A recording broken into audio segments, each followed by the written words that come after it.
Foreign direct investment in Nepal is my first book. Its major concern on FDI issues and its impact in Nepalese economy and also at household level. Before we are going to discuss FDI, first of all, we should know about its backdrop. Its backdrop was economic reform. And before we are going to discuss about the economic reform, first of all, we know about economic condition of the country. In 1990s, Nepal was poorest of the poor country when we observe macroeconomic indicators. And first of all, I would like to talk about the GDP per capita. GDP per capita was 240 US dollar. When we compare with South Asian countries, it was very least one. And when we talk about the international indicators, it was also least. And it indicated, our situation was poorest of the poor country. And in that condition, please think about what was the economy, what was the performance of the industrial sector, agriculture sector, and service sector, and what was the welfare of the people, and what was the market situation of the labor, product, and financial sector, what was the trade situation and balance of payment. And economists talk about we had plenty of resources, including water resources, natural beauties, human resources, and other different land resources. But all these resources could not provide more than 2% economic growth rate. In other words, we had less than 3% economic growth rate. And some reports noted that economic growth rate was less than our population growth rate. In accordance with the CBS and National Planning Commission, we had 2.3% population growth rate. It was not only the growth, it was the multiplication of or the growth of food, demand, food, shelter, clean drinking water, electricity, education, health, and other infrastructure. But we had, 2% economic growth rate. Our supply side was, less than our demand side. Means, we had supply lag situation, and subsequently, our people of the poorest of the poor people could not, manage, or they could not access the required infrastructure. And when we talk about the poverty level, we had 42% poverty level in accordance with the CBS and National Planning Commission's data. And it was a chronicle problem. It indicated our people had not ability to manage basic livelihood goods and services, including dal bhat tarkari. They didn't talk about the other basic utilities, basic utilities of the government. And when we talk about the employment opportunities, agriculture sector only source of employment opportunities for mass people. It was approximately 80%. And other sector, industrial sector and other sector could not contribute much more. When we talk about the agriculture sector, that was very informal. It could not contribute to improve our labor market. And it was, there was a massive seasonal unemployment. It also contributed to deafening and making chronicle our poverty issue. And such types of situation did not occur only in the rural areas but also in the urban areas. A large size of the people had not clean drinking water, electricity, and other different types of the basic utilities. Let's imagine what was the scenario of the welfare of the people or livelihood, living standard of the people. And in this situation, when we talk about our product market and the financial market and labor market, labor market was informal and dominated by the agriculture sector.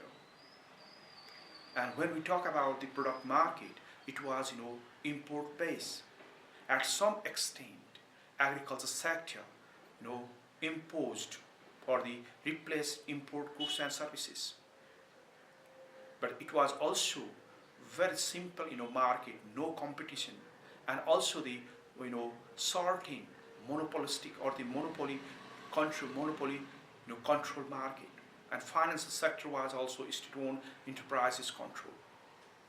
That was the situation. And when we talk about the trade, we imported high-value products, but we exported few low-value products. And when we analyzed the few value products, we found agro-dominated. Its value was very low. And in this situation, Nepal was suffering from trade deficit and negative balance of payment. But now, how can we propel the economy? That was the major question at the time period. And we needed huge domestic resources, but we had huge resource gap situation.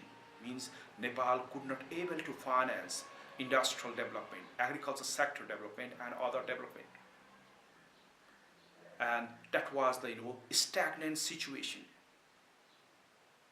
That situation was recognized by World Bank and IMF, and they suggested to go second phase of economic reform, and that was called enhance SAP, and Nepal initiated full-fledged economic reform for liberalization, privatization, and globalization.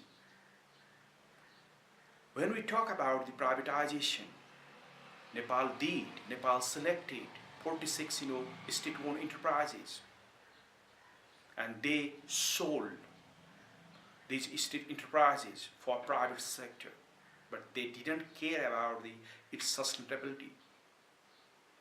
And because of the process compromise, and then after you can easily find out after the privatization, the privatized state-owned enterprises escaped from the market, and that was the big loss. And second one is the second one is the just like the Nepal reduce import duties and other different types of the non-tariff barriers for improving free flow of the goods and services. Nepal thought to assess international market and information, foreign investment and technology. But unfortunately, it increased the import rate instead of the export growth rate.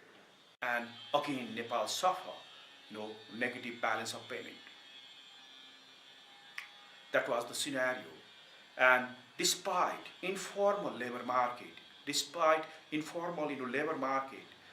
product market, and also the financial market, Nepal had integrated our markets with global market and regional markets for getting benefits. That was the situation. And when after then Nepalese government and policymakers talk about much more about the foreign direct investment and foreign technology, if these resources came in Nepal, and Nepal could get the prosperity with higher economic growth rate. Everywhere, they advocated and they formulated the policy to attract the FDI. And without the FDI, Nepal could not achieve higher economic growth rate. That was the sense, developed and propaganded or the overtalked by our government officials. That was the scenario. And they talk about the theoretical, and they didn't like to say experiences of the FDI rest of the world. And Nepal had not empirical test and empirical information, and without the empirical information, we hadn't choice to listen what government officials talk. And they talk about the two non-variables, but they didn't talk about the hidden unknown variables. Means they didn't talk about the uncertainty and risk factor of the FDI and foreign technology in labor market, product market, and financial market. And in this context, there was a big problem. They tried to convince the people, what was the FDI, why we needed, FDI, why it was important, and which types of the impact would happen in Nepalese economy and household sector. But intellectual community would not convince what which types of the way government try to transfer the convince the people. And in that context, in that backdrop of the FDI's knowledge gap, we try to capture it, and that was the backdrop of this study.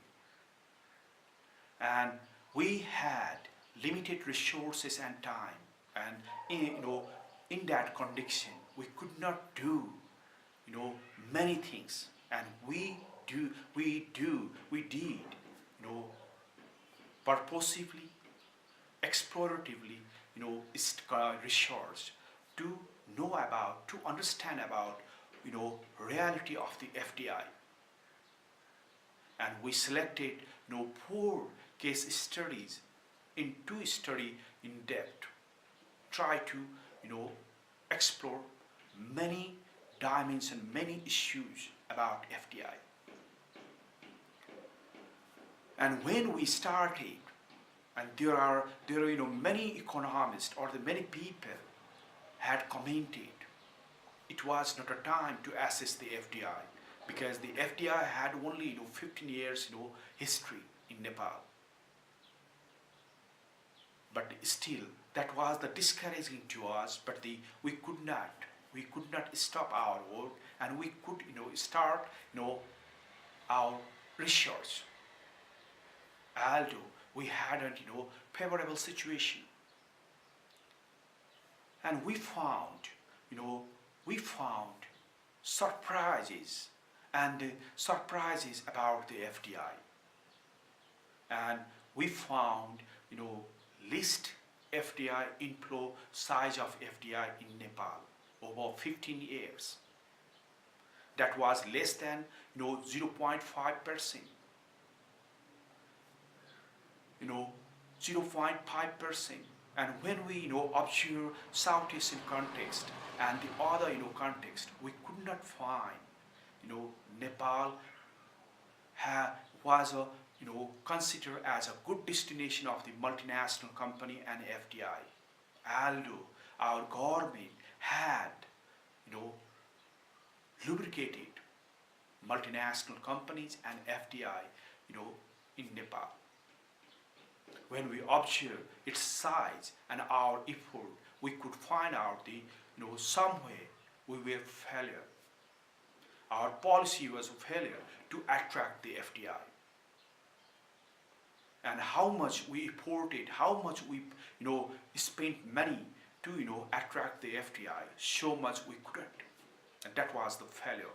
That was not a failure of the policy, that was failure of the institution, failure of the market. And when we observe why it is, we try to find out its reasons. We got it. Nepal, government officials advocated we had 3 comparative advantages. One is India and Chinese market. Second one is water resources. Third one is the cheap labor. When we talk about the Indian and Chinese market, these countries hadn't permit free flow of the goods and services of Nepalese product.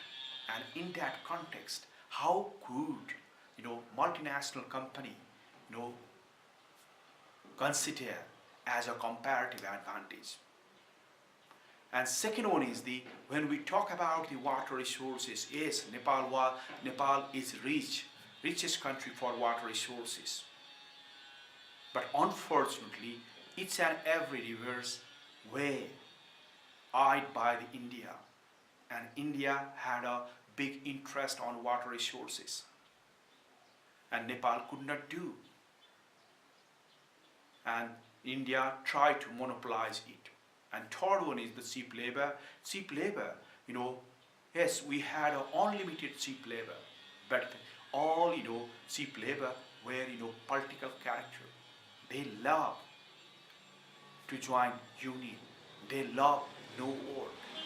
And in this situation, multinational companies could not get the good point to be motivated to come in Nepal. And when we observe characteristics of the FDI, we found we had much more individual FDI that was more than institutional FDI, and it contradict government priority. Government tried to attract institutional FDI in Nepal, but unfortunately individual FDI came in Nepal. And why? We've explored and we found individual FDI had hidden agendas. They came not only for business and profit making, but also other interest also. That was the scenario, and that was the when we tried further, we analyzed at that time period, USA and Germany had provided quota facilities in garment and carpet, and individual FDIs came in manufacturing sector, particularly in textile and garment, for getting the benefit from the quota facilities. That was the region, and if they could capture that opportunity, they could get the more benefit. That was the scenario. And when we observe FDI situation, there is we had small FDI, individual FDI, and out of all these things we had 40% operated FDI. Look here, we had small FDI, but out of the small FDI, small portion of the FDI, industries were inactive, were operating, and the scale of production, scale of impact, scale of performance were very small. And when we try to find out the source, we found all these FDIs came from USA, India, China, and South Korea.